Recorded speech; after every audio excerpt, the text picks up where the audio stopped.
ನಾನಿಂದು ಕೊಡಗಿನ ಮತ್ತೊಂದು ದೇವಸ್ಥಾನದ ಪರಿಚಯವನ್ನ ಮಾಡಲಿಚ್ಛಿಸಿದ್ದೇನೆ. ದಕ್ಷಿಣ ಕಾಶಿಯೆಂದೇ ಪ್ರಸಿದ್ಧಿಯಾಗಿರುವ, ಗಂಗೆಯಷ್ಟೇ ಪವಿತ್ರಳಾಗಿರುವ ನಮ್ಮೂರ ಗಂಗೆ ಹುಟ್ಟಿರುವ ಜಾಗಕ್ಕೆ, ಬ್ರಹ್ಮಗಿರಿ ಬೆಟ್ಟದ ಬುಡಕ್ಕೆ, ಕವೇರನ ಆಸ್ಥಾನಕ್ಕೆ, ಅಗಸ್ತ ಮುನಿಯ ಮಡದಿ ಇರುವಲ್ಲಿಗೆ, ಲೋಕ ಕಲ್ಯಾಣಕ್ಕಾಗಿ ಜನ್ಮ ತಾಳಿದ ಆ ಮಾತೆಯ ಮಡಿಲಾದ ತಲಕಾವೇರಿಗೆ. ಮಡಿಕೇರಿಯಿಂದ 48 ಕಿಲೋಮೀಟರ್, ಭಾಗಮಂಡಲದಿಂದ ಕೇವಲ 8 ಕಿಲೋಮೀಟರ್. ಬ್ರಹ್ಮಗಿರಿ ಬೆಟ್ಟದ ಇಳಿಜಾರಿನಲ್ಲಿದೆ ಈ ತಲಕಾವೇರಿ. ನಮ್ಮ ದೇಶದಲ್ಲಿರುವ ಹಿಂದೂ ಯಾತ್ರಾರ್ಥಿಗಳು ಬರುತ್ತಾರೆ, ಬಂದು ತೀರ್ಥಸ್ನಾನ ಮಾಡಿ ತೆರಳುವರು. ಅಲ್ಲದೆ ಕಾಶಿ ಯಾತ್ರೆ ಮಾಡಲು ಅಸಾಧ್ಯವಾದವರು ಇಲ್ಲಿಗೆ ಬರುವರು. ಯಾಕೆಂದರೆ ಇಲ್ಲಿಗೆ ದಕ್ಷಿಣದ ಕಾಶಿ ಎಂಬ ಹೆಸರಿದೆ. ಭಾಗಮಂಡಲದಿಂದ ತುಂಬಾ ಎತ್ತರದಲ್ಲಿದೆ ಈ ತಲಕಾವೇರಿ. ಸಮುದ್ರ ಮಟ್ಟದಿಂದ ಸುಮಾರು 1276 ಮೀಟರ್ನಷ್ಟು ಎತ್ತರದಲ್ಲಿದೆ ಎಂದು ಹೇಳಲಾಗಿದೆ. ಗುಡ್ಡಗಳನ್ನು ಏರುತ್ತಾ ಮುಂದೆ ಸಾಗಿದರೆ ಪ್ರಕೃತಿಯ ಮಡಿಲಲ್ಲಿರುವ ಕಾವೇರಿ ಮಾತೆಯ ದರ್ಶನವಾಗುವುದು. ಆದರೆ ಪ್ರಕೃತಿಯ ಮುಂದೆ ನಾವೆಲ್ಲರೂ ಶೂನ್ಯ ಎನ್ನುವಂತಿದೆ 2019-20 ಆಸುಪಾಸಿನಲ್ಲಿ ನಡೆದ ಆ ಒಂದು ಘಟನೆ. ಅದೊಂದು ಮಳೆಗಾಲ. ಬೆಟ್ಟ ಗುಡ್ಡ ಜರಿದು ಕೆಳಗಿರುವ ಮನೆ ಮೇಲೆ ಬಿದ್ದು ಅಲ್ಲಿದ್ದ ಜನ ಭೂಗರ್ಭದೊಳಗೆ ಸೇರಿದ ಕಹಿ ಘಟನೆಯು ದಾರಿ ಮಧ್ಯೆ ಸಿಗುತ್ತದೆ. ಹಾಗೆ ಹೀಗೆ ಹೋದಾಗ ಪ್ರಕೃತಿಯ ಮಡಿಲಲ್ಲಿ ಲೋಪಮುದ್ರೆಯು ಕಾವೇರಿಯಾಗಿ ನೀರಾಗಿ ಹರಿಯುವ ಕತೆ ಇಂತಿದೆ. ಪ್ರತಿದಿನ ನಿತ್ಯವೂ ಸಾವಿರಾರು ಜನರು ಇಲ್ಲಿಗೆ ಬಂದು ಪ್ರಕೃತಿಯ ಸೊಬಗನ್ನ ಸವಿಯುತ್ತಾರೆ.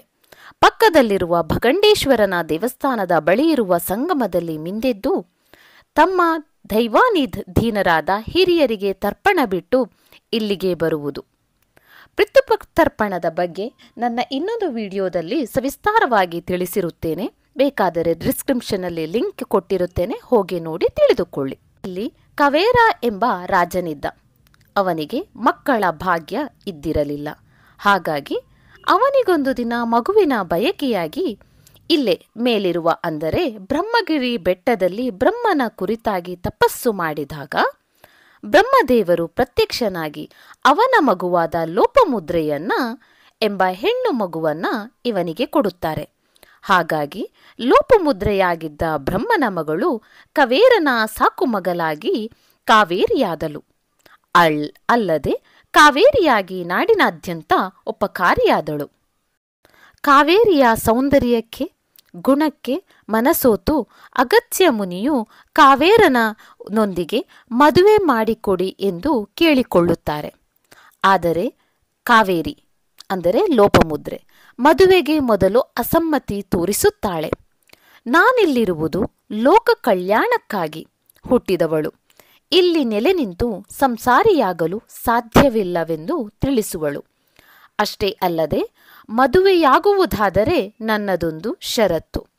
ಮದುವೆಯಾದ ಕ್ಷಣದಿಂದ ಒಂದೇ ಒಂದು ಕ್ಷಣವೂ ನನ್ನನ್ನ ಬಿಟ್ಟಿಲ್ಲವಾದರೆ ನಾನು ನಿನ್ನೊಂದಿಗೆ ಸಂಸಾರ ಮಾಡಲು ತಯಾರಿರುವೆ ಎಂದು ತನ್ನ ಸಮ್ಮತಿಯನ್ನ ಹಾಕಿರುವಳು. ಅಗಸ್ತ್ಯ ಮುನಿಯು ಸಮ್ಮತಿಗೆ ಒಪ್ಪಿ ಮದುವೆ ಎಂಬ ಬಂಧನಕ್ಕೆ ಮುದ್ರೆಯೊತ್ತಿ ಸಂಸಾರ ಮಾಡುತ್ತಾರೆ.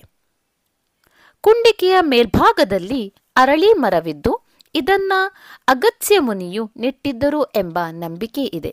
ಅಲ್ಲಿ ಅಗಸ್ತ್ಯ ಮುನಿಯು ಮರದಡಿಯಲ್ಲಿ ಶಿವಲಿಂಗವನ್ನ ಪೂಜಿಸುತ್ತಿದ್ದರು.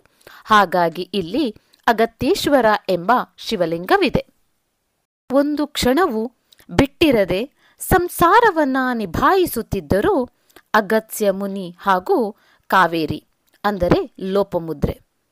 ಒಂದು ಬಾರಿ ಬಹಳ ಅನಿವಾರ್ಯ ಸಂದರ್ಭ ಒದಗಿ ಬಂದಿತ್ತು. ಅದೇನೆಂದರೆ ಕನ್ನಿಕಾ ನದಿಯ ದಡದಲ್ಲಿ ಯಜ್ಞ ಮಾಡುವುದಕ್ಕಾಗಿ. ಆದರೆ ಅಲ್ಲಿಗೆ ಮಹಿಳೆಯರಿಗೆ ಅನುಮತಿ ಇಲ್ಲದಿರುವುದಕ್ಕಾಗಿ ಯೋಚನಾಮಗ್ನನಾಗಿ ಕುಳಿತ ಅಗಸ್ತ್ಯ ಮುನಿಗೆ ಒಂದು ಯೋಚನೆ ಬಂದಿತ್ತು. ಅದೇನೆಂದರೆ ತನ್ನ ಮಂತ್ರಶಕ್ತಿಯಿಂದ ಕಾವೇರಿಯನ್ನ ಅಂದರೆ ತನ್ನ ಮಡದಿಯಾದ ಲೋಕಮುದ್ರೆಯನ್ನ ನೀರನ್ನಾಗಿ ಪರಿವರ್ತಿಸಿ ತಮ್ಮ ಕಮಂಡಲದಲ್ಲಿ ತುಂಬಿಸಿ ಅರಳಿ ಕಟ್ಟೆಯಲ್ಲಿ ಇಟ್ಟು ತಾನು ಮಾಡಲಿರುವ ಯಜ್ಞದ ಕಡೆಗೆ ಸಾಗುತ್ತಾರೆ. ಇದನ್ನೆಲ್ಲ ನೋಡುತ್ತಿದ್ದ ದೇವೇಂದ್ರನಿಗೆ ಕಾವೇರಿಯನ್ನ ಸಂಸಾರ ಮುಕ್ತಳನ್ನಾಗಿ ಮಾಡಿ ಲೋಕೋಪಕಾರಿ ಮಾಡಲು ಸುಸಂದರ್ಭವೆನಿಸಿ ದೇವೇಂದ್ರನು ಗಣೇಶನನ್ನ ಪ್ರಾರ್ಥಿಸುತ್ತಾನೆ. ಹಾಗಾಗಿ ತಲಕಾವೇರಿಯಲ್ಲಿ ಅಗಸ್ತೇಶ್ವರನ ಗುಡಿಯ ಬಳಿಯಲ್ಲಿ ಗಣಪತಿಯ ಗುಡಿಯೂ ಇದೆ. ದೇವೇಂದ್ರನಿಗೆ ಕೊಟ್ಟ ಮಾತಿನಂತೆ ಗಣೇಶನು ಕಾಗೆಯ ರೂಪದಲ್ಲಿ ಬಂದು ಕಮಂಡಲವನ್ನ ಉರುಳಿಸುತ್ತಾನೆ.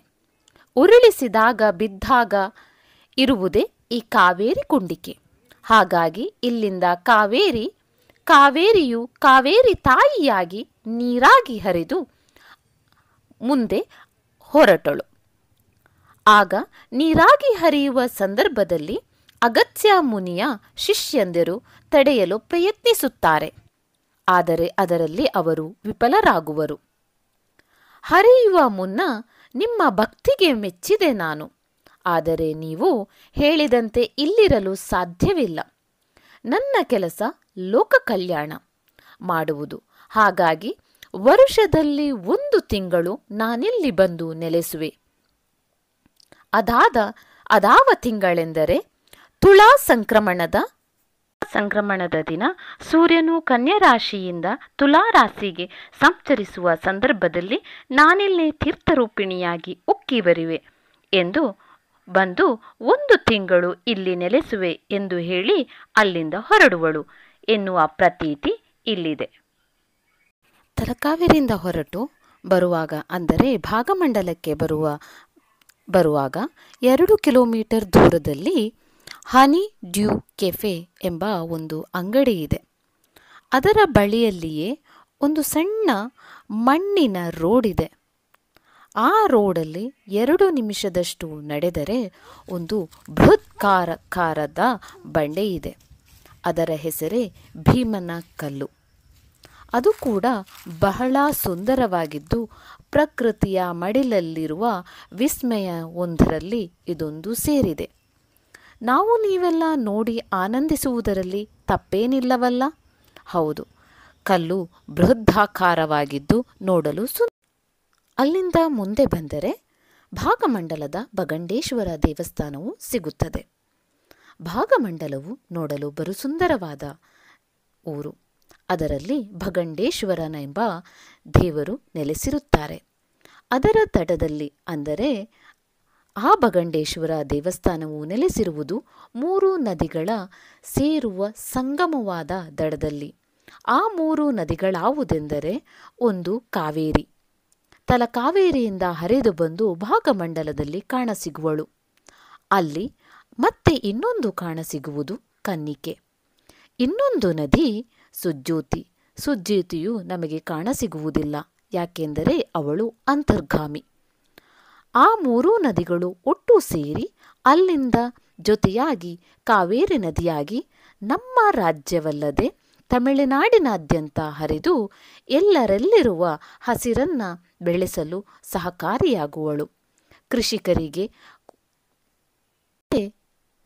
ಹಸು ಕರುಗಳಿಗೂ ತನ್ನ ನೀರಿನ ಅಭಾವವನ್ನು ಹೋಗಲಾಡಿಸಲು ಕಾವೇರಿ ಮಾತೆಯಾಗಿ ಲೋಕ ಕಲ್ಯಾಣಕ್ಕಾಗಿ ಜನಿಸಿದ ಲೋಕಮುದ್ರೆಯು ಕಾವೇರಿ ತಾಯಿಯಾಗಿ ಎಲ್ಲರೆಲ್ಲರನ್ನ ಸಲಹುತ್ತಾ ನಾಡಿನಾದ್ಯಂತ ಹೆಸರುವಾಸಿಯಾಗಿರುವಳು.